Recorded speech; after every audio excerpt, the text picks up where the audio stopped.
Saludos amigos, tenemos algo especial para ustedes en esta oportunidad. Usualmente uso mi canal para presentaciones mías y de mi hijo Matthew, pero esta vez haremos algo diferente.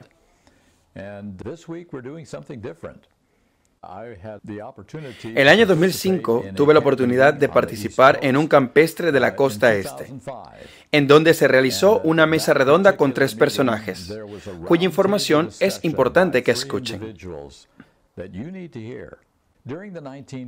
Durante las décadas de 1950 y 1980, cambios drásticos estaban tomando lugar en nuestra comprensión de la justificación por la fe y temas relacionados que nos han afectado hasta el día de hoy.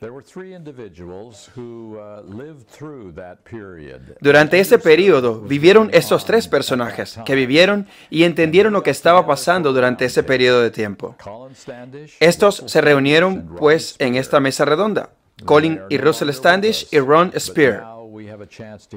Ya no están con nosotros hoy, pero tenemos la oportunidad de volverlos a escuchar, porque ellos entendieron lo que estaba pasando durante aquel periodo. En esta mesa redonda, ellos compartieron sus reflexiones acerca de lo que realmente sucedió y qué impacto tuvo para nosotros hoy.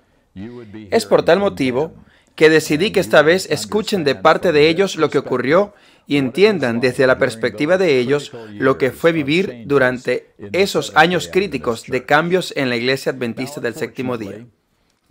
Desafortunadamente, el material está disponible solo en audio. No tenemos vídeo. Por lo tanto, les ruego que se animen a escuchar con detenimiento. Hay varias partes y las presentaremos todas. Disfruten las imágenes, pero solo será el formato en audio. Disfruten y reflexionen.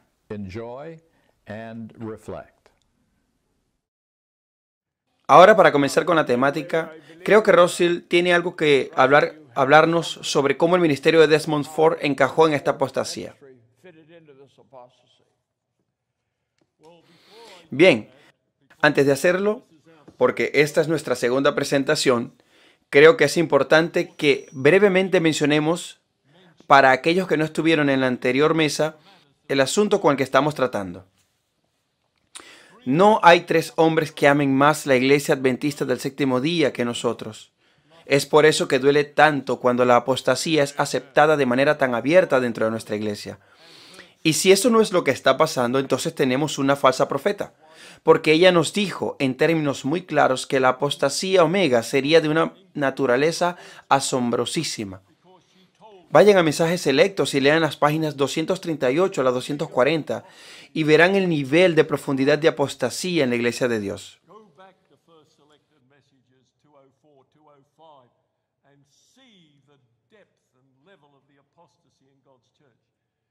¿Sabes? Que lo más extraño es que si tuviera que ponerme de pie en cualquier iglesia adventista del séptimo día alrededor del mundo y criticara la apostasía en el tiempo del primer advenimiento, en la preciosa iglesia de Dios, como lo fue la iglesia judía, escucharía muchos amenes. Pero no hubo muchos amenes en los tiempos del primer advenimiento, cuando Jesús dijo: vosotros sois de vuestro padre el diablo, y los deseos de vuestro padre queréis hacer. Juan el Bautista les dijo: generación de víboras. Y nosotros tenemos que predicar el evangelio eterno, o lo que es lo mismo, el mensaje de Elías en nuestra iglesia en la actualidad. Pero saben, nunca una iglesia contemporánea ha aceptado que está en seria apostasía. No ocurrió en el primer advenimiento, y menos está pasando en la era del segundo advenimiento. De hecho, si Jeremías estuviera en nuestro medio hoy, la mayoría de nosotros taparíamos nuestros oídos para no escuchar sus palabras. Y estaríamos aserrando al pobre Isaías en 2. Siempre los profetas pagan las consecuencias. Seríamos como el pueblo judío, al cual Cristo le habló 3 o 4 días antes de su crucifixión, quien les dijo: vosotros decís, si fuéramos en los días de nuestros padres, no hubiéramos sido sus compañeros en la sangre de los profetas. Cuando estaban contemplando un crimen que sí se juntaría, cuando a la verdad estaban contemplando un crimen que si se juntaran todos los crímenes de sus ancestros espirituales y por supuesto étnicos y se multiplicaran por 500 billones, no se habría acercado ni de lejos al crimen que estaban a punto de cometer y que era asesinar al Hijo de Dios. Y hoy estamos de la misma manera tan ciegos en la Iglesia Adventista del Séptimo Día. La mayoría no hemos estado escuchando a Jesús, no hemos escuchado a Juan el Bautista, ni siquiera a Jeremías en la edad temprana, ni a Isaías, ni Miqueas y todos aquellos maravillosos hombres de Dios. Pero hoy, si seguimos igual de ingenuos como lo fueron los miembros de antaño de la Iglesia de Dios, pensando que la lealtad al liderazgo de la Iglesia es igual a la lealtad de Dios, entonces estaríamos hablando de que estamos en la Iglesia Católica Romana, porque eso es catolicismo y no es protestantismo. El protestantismo es, si somos leales a Dios, entonces automáticamente somos leales a un objeto de suprema consideración, independientemente de lo que crean los líderes. Cristo fue el miembro más leal de la Iglesia de Dios que jamás haya existido. Ninguno de nosotros llegamos ni de lejos a su lealtad, pero fue considerado el más malévolo y vil miembro que haya existido en la Iglesia de Dios, y fue tratado de esa manera. Y es el momento de que nosotros, como adventistas del séptimo día, dejemos de tapar nuestros ojos sobre las lecciones del primer advenimiento y que ahora se hacen eco en esta época del segundo advenimiento.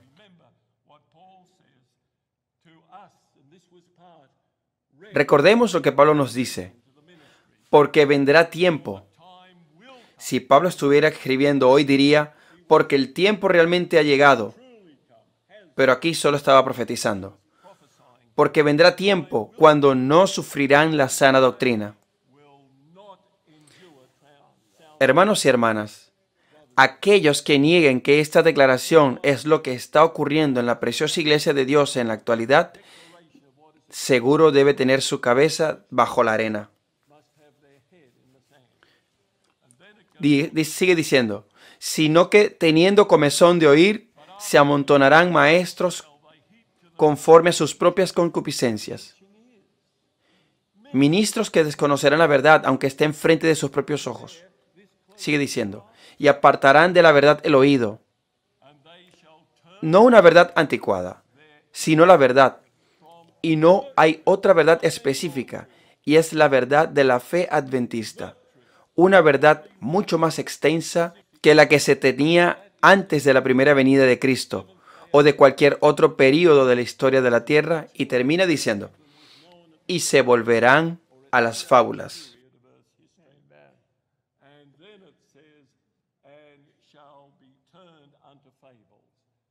Ahora, quiero llevarlos a tiempos atrás, donde Colin y yo hemos estado, en medio de lo que se ha estado transpirando en la Iglesia de Dios durante los últimos 70 años hasta la actualidad. Asistimos a la Universidad Avondale. Teníamos apenas unos 16 años. Terminamos la secundaria bastante jóvenes y fuimos a la universidad para prepararnos como maestros de la escuela de la iglesia, en 1950. En aquellos días era un curso de 2 años que solicitaba el Estado. Creo que teníamos 17 cuando nos íbamos a graduar. Cumpliríamos los 18 en octubre de ese año.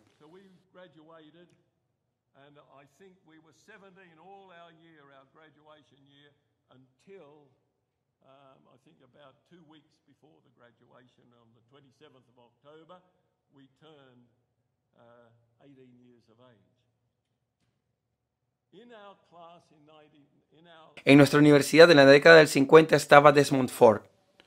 Éramos contemporáneos al Dr. Ford. Creo que en ninguna universidad de los Estados Unidos, probablemente, ni en ninguna otra del mundo, hubo un estudiante universitario del cual se esperara tanto. Nosotros teníamos 16 y él 21 o 22 en ese momento. Por lo tanto, ya era un chico grande comparado con nosotros. Él estaba al final de sus 4 años de estudios. Era el orador más brillante. Ninguno de nosotros podríamos compararnos con él. Él parecía el estudiante más dedicado. Fue el más brillante considerando su récord académico.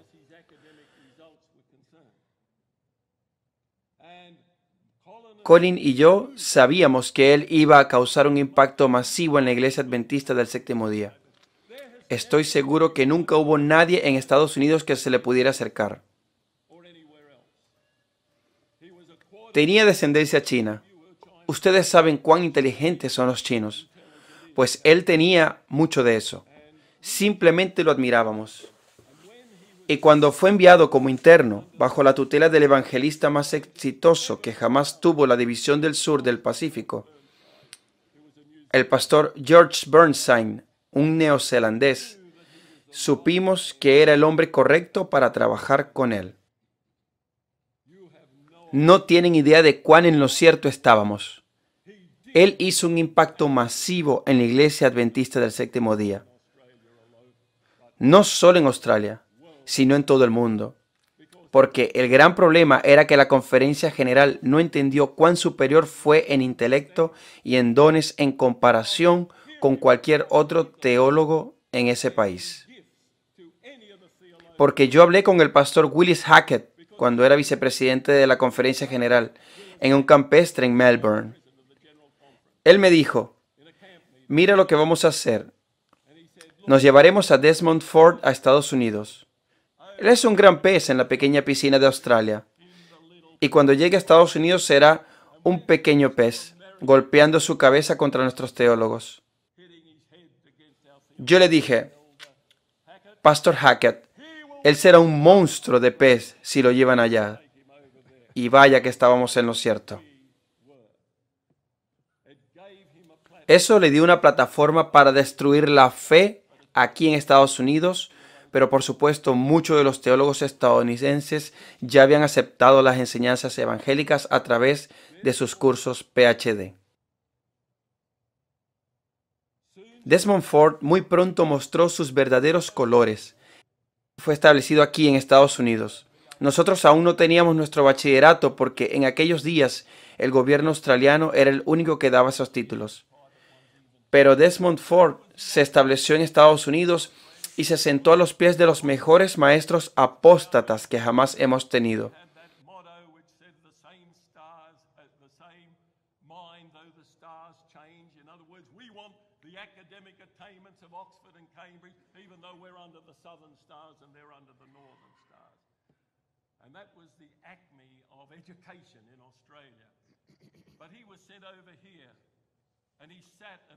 De alguna manera, si ustedes los americanos piensan que los europeos son los más grandes teólogos eruditos, en ese caso hablamos de Edward Heppenstall. Tiempo después, en mi servicio misionero, hablé a uno de los que estuvo en la clase de Heppenstall, un estudiante recto, un estadounidense, que fue un buen estudiante. Dijo, todo lo que Heppenstall hizo fue enseñar a Ford. ¿Y yo qué gané? La primera vez que tuve una calificación C, dijo que todos éramos inferiores a Ford. Ninguno podíamos igualarlo, y por eso Heppenstall nos consideraba estudiantes de categoría C. Dijo que fue la experiencia humillante de lo peor, pero él asimiló todos los errores de ese inglés. Ahora que hablamos de Edward Heppenstall, hay que mencionar que él estaba en gran apostasía. Desmond regresó a Australia con su PhD en retórica. Por alguna razón la hizo, obtenida en la Universidad Estatal de Michigan. Inmediatamente se convirtió en cabeza del departamento de teología y comenzó a insinuar en el seminario de Avondale los errores que había aprendido de manera muy sutil, por supuesto.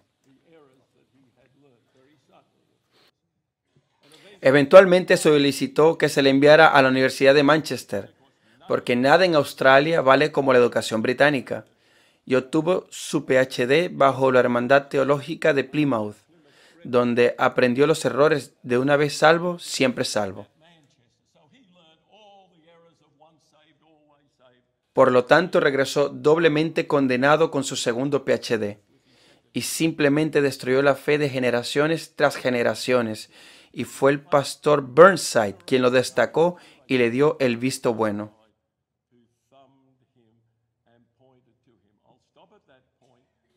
Pararé en este punto porque hay mucho más que decir acerca de cómo Ford fue usado por el enemigo para sembrar teología maligna, no solo en Avondale, sino en la ingenua Universidad de la Unión del Pacífico, que lo tomó como profesor al final de la década del 70.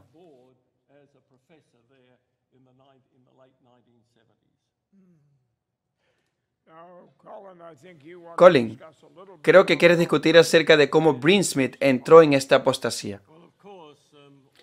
Bien, por supuesto, todos éramos contemporáneos, Ford, Brinsmith y así. La primera vez que conocí a Brinsmith fue cuando tenía 19 años en la lejana costa de Nueva Gales del Sur, en una serie de encuentros y campestres para jóvenes. Era tan solo un par de meses mayor que nosotros. Debo admitir que no me agradó mucho y había razones por las cuales no me agradó. Y eran malas razones. Ambos éramos muy competitivos. Él le encantaba el tenis de mesa al igual que a mí. Pero él no tenía la experiencia que yo tenía, pues venía de un pueblo muy remoto y yo de la ciudad, donde había más competencia.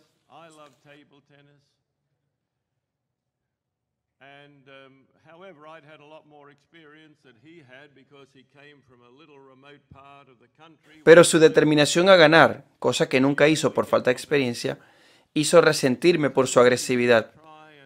Pero tampoco caía en cuenta de mi situación.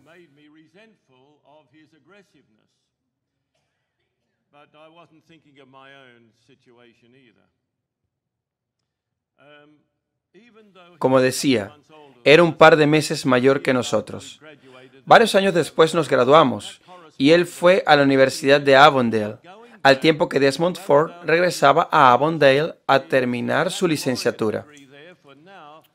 Porque entonces Avondale estaba afiliado a la Universidad de la Unión del Pacífico en Estados Unidos. Y como dije, Ford había regresado para culminar su carrera, antes de proceder al seminario y terminar en la Universidad Estatal de Michigan.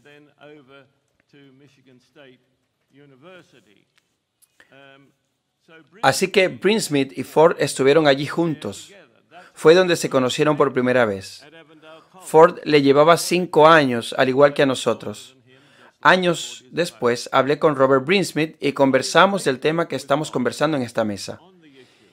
Y me dijo que tanto él como Ford se dieron cuenta de lo que había pasado como resultado de la reunión de consulta entre Barnhouse y Martin y de cómo había causado un giro de 180 grados en las doctrinas de la Iglesia Adventista del Séptimo Día sobre los asuntos de la naturaleza humana de Cristo, la expiación, el rol del espíritu de profecía, en los asuntos de salvación, la victoria sobre el pecado y otras cosas más.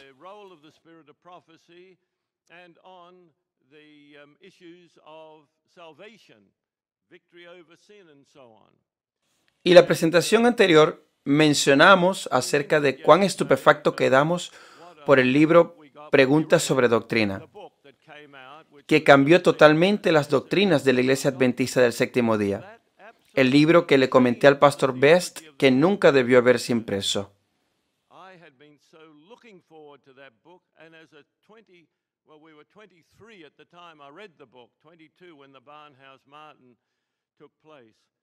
That's when I went to my pastor and said, Pastor Best, have you read this book?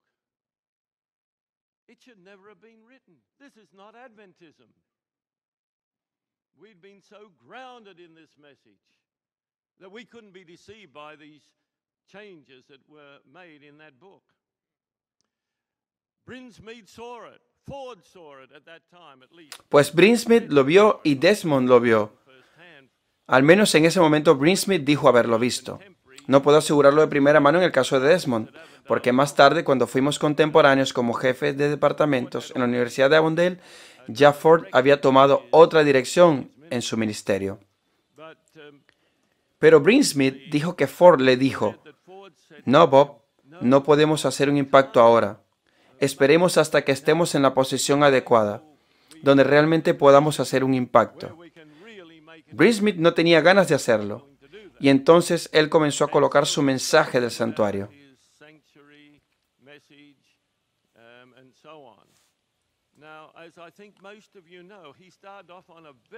Ahora, como creo que ya ustedes saben, él comenzó con un enfoque fino.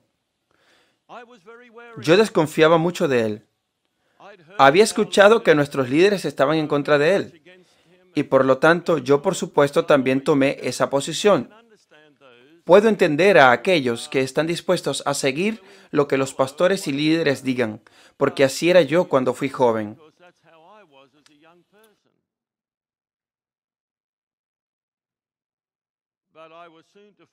Pero pronto descubrí que no puedes seguir a los hombres. Nosotros somos sola escritura. Ahora, la Iglesia de Dios tiene gran autoridad, pero no tiene autoridad para contradecir lo que está en un simple "así dice el Señor". Hoy tenemos muchos que son así y lo hacen de forma rutinaria.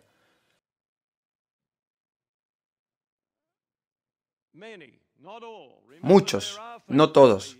Recuerden que hay pastores fieles, hay líderes fieles, y como dijimos en la presentación anterior, esta iglesia triunfará. Si creen en la Biblia y el espíritu de profecía, no estarás en la iglesia de Babilonia, y tampoco en los que dicen que hay que salir de la iglesia. Tenemos que hacer aquello o lo otro. Eso es contrario a la Biblia. Pero se nos dice que habrá el mayor zarandeo y terremoto en esta iglesia. Y la gran mayoría va a dejar a esta iglesia. De eso no hay duda. La gran mayoría abandonará esta iglesia.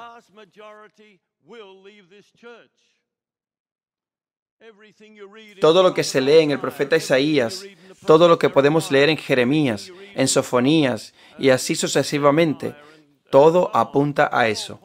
Del mismo modo que leemos en el Nuevo Testamento, en los escritos de Pablo, con mucho énfasis en esa dirección, pero Dios tendrá a su pueblo fiel, que no será sacudido. De hecho, estarán muy unidos bajo la protección del poderoso Príncipe del cielo, nuestro Salvador Jesucristo. Y quiero que todos mantengamos esos pensamientos en mente. Brin Smith estuvo hablando un tiempo cuando yo era presidente de la Sociedad de Estudiantes de la Universidad Adventista de Sydney, y mi objetivo era ayudar a nuestros jóvenes.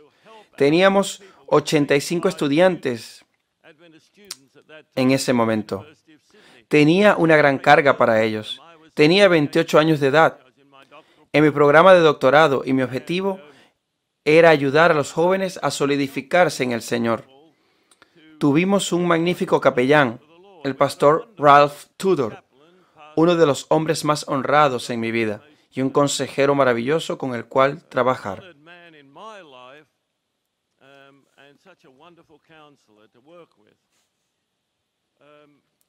Recibí una carta de parte de los lugartenientes de Brin Smith cuando lo llamé, para preguntarme si le permitiría venir y hablar con los estudiantes de la Universidad de Avondale.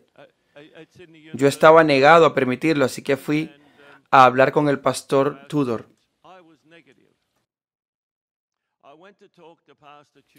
El pastor Tudor era el tipo de hombre que escucharía y daría su opinión, pero finalizaría diciendo: Colin, está en tu decisión.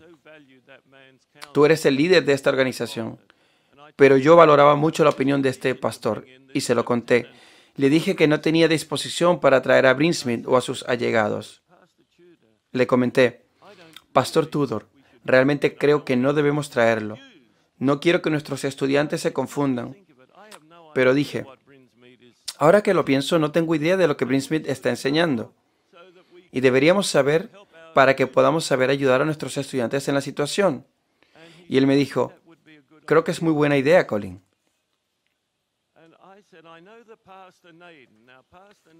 Yo dije: conozco al pastor Naden. Puedo invitarlo. El pastor Naden en aquel entonces era secretario de la División Pacífico Sur, anteriormente llamada División Australoasiática. En el año 62 se convertiría en el presidente de la división. Un hombre muy honrado. Russell habló de él en la presentación anterior. Un hombre que respetábamos mucho. Debo ser honesto, comentando que cuando lo sacaron del programa radial de La Voz de la Profecía para traer a HMS Richards, la mayoría adventista en Australia lo vimos muy inferior a Nathan. Era dócil en comparación a Nathan. Así fue como lo sintieron.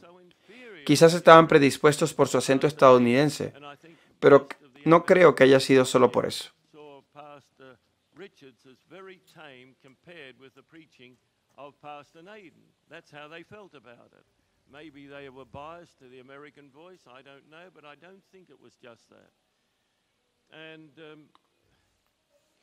Bueno, el pastor Nathan aceptó venir.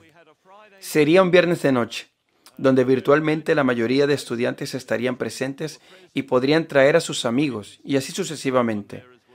Así que tuvimos un grupo allí para que el pastor Nathan nos dijera cuáles eran los errores. Les digo que fue la reunión más desilusionante que había tenido hasta ese momento. Russell y yo estuvimos allí porque casi reverenciábamos a ese hombre. Y él fue el primero que escuché que dijo: no podemos ser perfectos. No podemos tener absoluta perfección. Bueno, por supuesto eso es verdad, porque solo Dios la tiene. Ni siquiera los ángeles la tienen. Y nunca la tendrán, ni tampoco nosotros por toda la eternidad. Porque la perfección absoluta está construida en conocimiento infinito. Y solo Dios tiene ese conocimiento infinito, la cual iremos acercándonos, sí, pero tendremos una cantidad infinita de conocimiento por aprender. Pero lo que él estaba diciendo es que no hay victoria sobre el pecado. Podemos tener una perfección relativa, como él mismo explicó.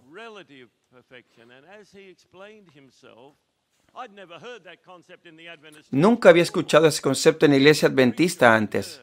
Todos los predicadores que había escuchado antes habían dicho que Dios tiene el poder para darnos la victoria. Si alguna vez has escuchado algún tema del pastor Privy, no sé cuántos textos bíblicos ha usado, pero todos ellos dicen un claro: así dice el Señor. Porque el Señor es capaz de guardarnos sin caídas y presentarnos sin mancha delante de Él. Él no quiere que ninguno perezca, sino que confesemos nuestros pecados, de modo que podamos ser salvos en la santificación del Espíritu y que creamos en la verdad. Sin embargo, muchos adventistas hoy aceptarán el concepto de que la santificación es un buen principio, pero no contribuye a nuestra salvación, y nuestras imprentas han impreso eso de manera muy clara. Por ejemplo, el libro de Jack Sequeira, Más allá de la creencia, hace una declaración que es tan antibíblica que no sé cómo una imprenta de la denominación habría dedicado un segundo para decidir imprimir tal herejía en la iglesia adventista del séptimo día. Sin embargo, allí está, y mucha gente piensa que es una presentación hermosa.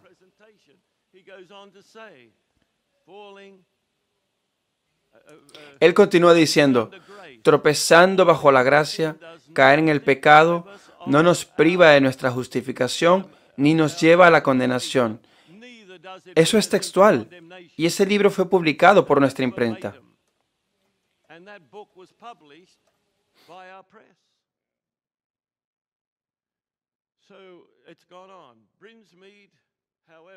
Sigamos. Brinsmith, sin embargo, vino a Sydney para una reunión, y terminaré esta parte. Y la mayoría de los pastores de la conferencia de Gran Sydney estaban allí. Y estuve allí y descubrí que en la mayoría de las cosas que dijo estaba bien.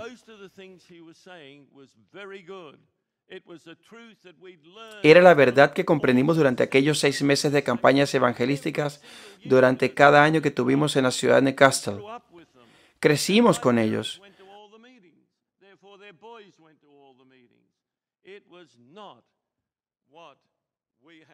Así que él vino con la verdad.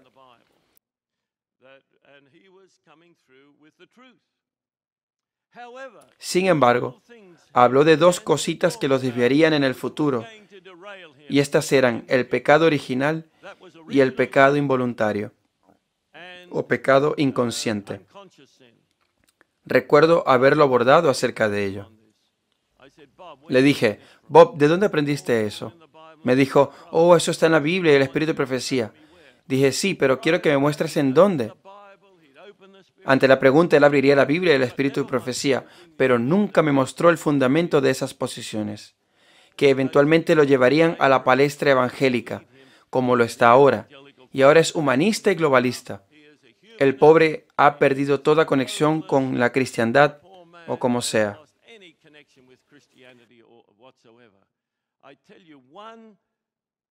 Una pizca de error te puede apartar del reino de los cielos, y poco a poco irás sumando error tras error. La hermana White dice que los hombres comienzan con una falsa premisa y luego todo lo relacionan con ella. Bien, la conferencia tuvo que responder a esto, por lo que estuvieron en una reunión. 2 pastores fueron escogidos para explicar por qué Brinsmith estaba equivocado y escogieron esas 2 áreas, el pecado inconsciente y el pecado original. Uno de ellos era un tío de mi esposa, el pastor Frank Basham, que por cierto nos casó. El otro fue hijo de uno de los más grandes evangelistas de Australia. El segundo, el pastor J.W. Kent, por el que Burnside entró, y que luego se convirtió en el más grande evangelista de Australia.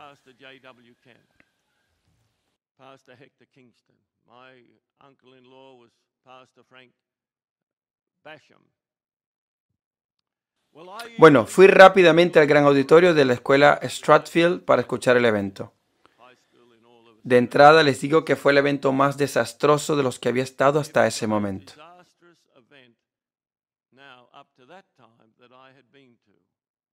Frank Basham, mi tío político, habló primero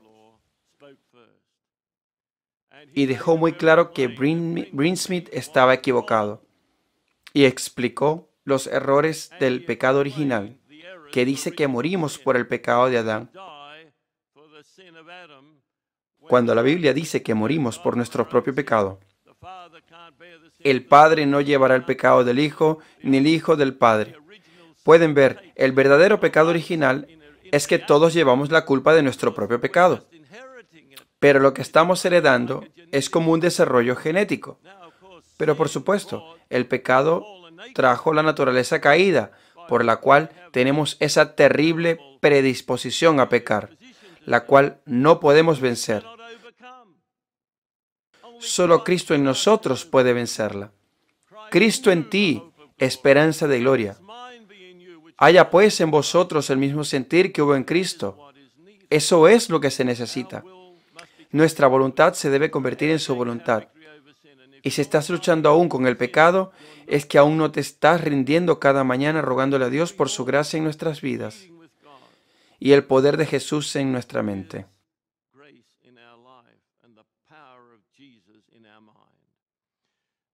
Además, señaló que el pecado inconsciente suena como a psicología freudiana, en la manera en la que la presentó.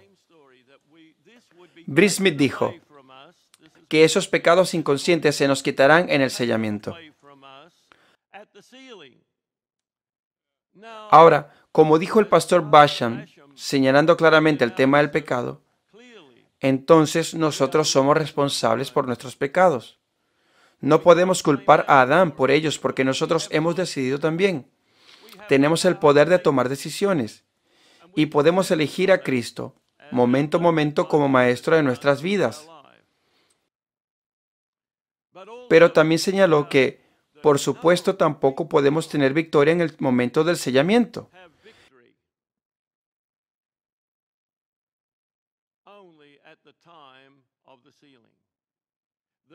El sellamiento es cuando el que es justo sea justo todavía, el que es santo sea santo todavía. No es un asunto de ser hechos justos en ese momento. Ya tendríamos que haber permitido que Cristo desarrollara su carácter perfecto en nuestras vidas. Y allí seremos, es decir, ya seremos justos, ya seremos santos para ese momento. Cito textualmente.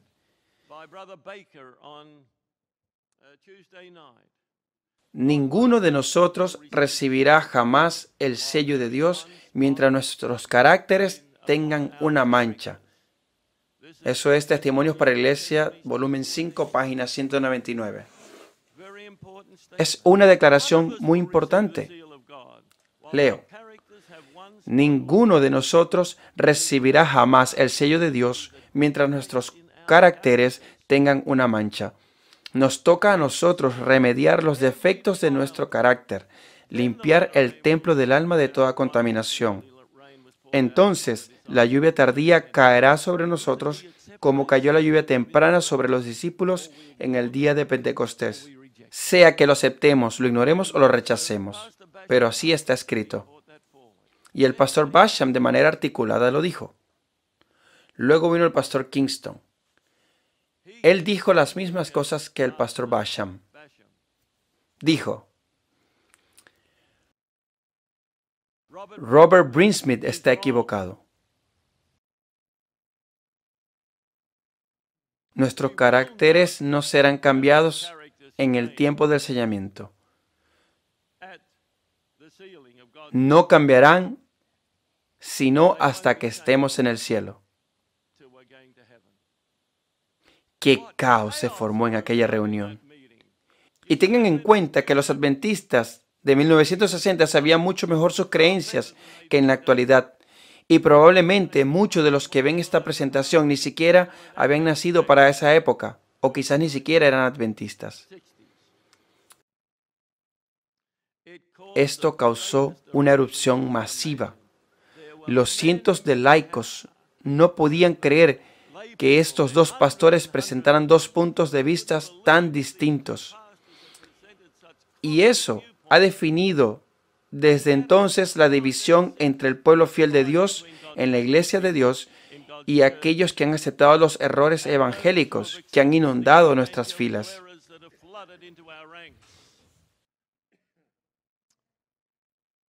Ahora, en la actualidad, se nos dice que si tú crees en la victoria sobre el pecado, eres un perfeccionista.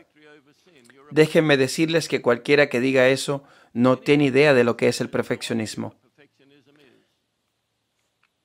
La hermana White usa esa palabra una sola vez en Primeros Escritos, página 101, y lo usa para definir al movimiento de la carne santificada, que hacía creer a la gente que ellos tenían carne santificada. Eso es perfeccionismo. Pero si vas, como yo lo hice en mi tiempo, a buscar todas las declaraciones sobre perfección en sus escritos, te darás cuenta que de manera determinante,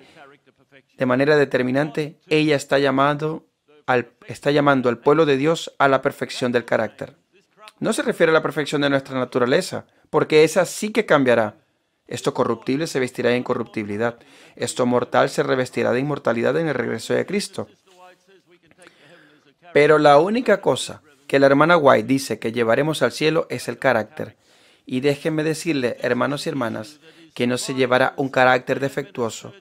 Y este es el asunto que está dividiendo la iglesia adventista en la actualidad. El pastor Privy dijo en una presentación anterior, el asunto principal ese es el tema del pecado. Si podemos vencer o no. Cristo es capaz. Y si de verdad lo creemos y tendremos el poder divino a disposición para darnos victoria sobre los pecados que nos acosan en nuestras vidas. Lo dejaré hasta aquí, porque no quería extenderme tanto en esta sección. Pero ahora sigan ustedes. Creo que cuando miramos todas las cosas que están sucediendo hoy, podemos ver el trasfondo de Desmond Ford y Brinsmith. Debatí con Desmond cuando fui evangelista a Canadá. Llamé al presidente de la conferencia general al día siguiente y le dije, este hombre es peligroso para la iglesia adventista del séptimo día. Estaba diciendo que los 60 miembros del ministerio estaban de acuerdo con él, 60%. Y puede que haya subestimado la cosa porque ahora parece que la gran mayoría de los ministros adventistas creen lo que Desmond Ford estaba enseñando. Ese debate fue en 1979. El debate que tuvimos fue interesante porque luego de que lo escuché en una predicación no podía creer lo que estaba oyendo. Él estaba diciendo que Waggoner y Jones tenían el mismo mensaje que él estaba predicando. Me dije, espera un momento, sé mucho de lo que Waggoner y Jones predicaron. Así que lo encontré en la puerta y le dije, Nunca en toda mi vida escuché tanta apostasía en un sábado por la tarde. Ahora, él no sabía quién era yo, pero inmediatamente se lo hice saber. Me tomó y comenzó un debate de 45 minutos continuos. Y 70 de las 600 personas que estuvieron en el culto estuvieron presentes, entre ellos líderes y pastores, y todos fueron embaucados por el mensaje de Desmond Ford. Yo les expliqué bien a paso mi exposición, con la Biblia que tenía preparada que parecía una enciclopedia. El sábado siguiente llamé al presidente y se lo dije: detenga a este hombre antes de que destruya el adventismo. Su respuesta fue: son solo palabras, Ron. Ustedes hablan de lo mismo. Y le dije: nunca me acuses de eso. He estudiado mucho para enredarme con palabras. Solo quiero dar un ejemplo de un familiar víctima de las enseñanzas de Desmond Ford en la Universidad de Avondale. Un sobrino muy amado por mí. Él estudió Apocalipsis bajo la dirección de Ford. Tuvo una alta nota al final. Es un chico muy brillante. Le pregunté 2 semanas después de haber presentado su examen: Greg, ¿qué sabes acerca del mensaje de los 3 ángeles?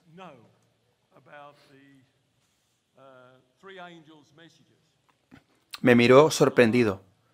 Tío Russell, no sé nada de eso. Por supuesto se lo expliqué. Y él no lo sabía.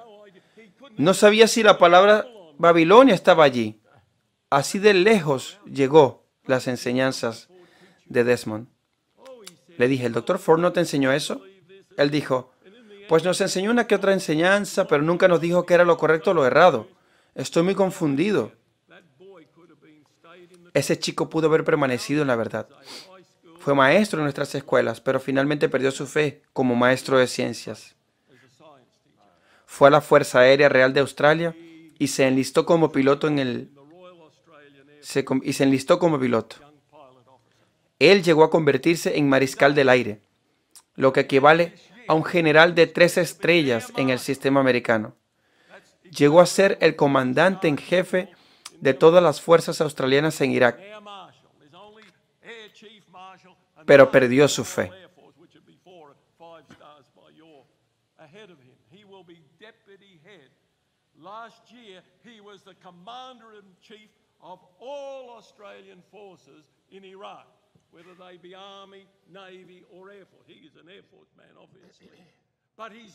Él tiene estos acólitos. No usan estrellas, usan rayas particulares, muy particulares.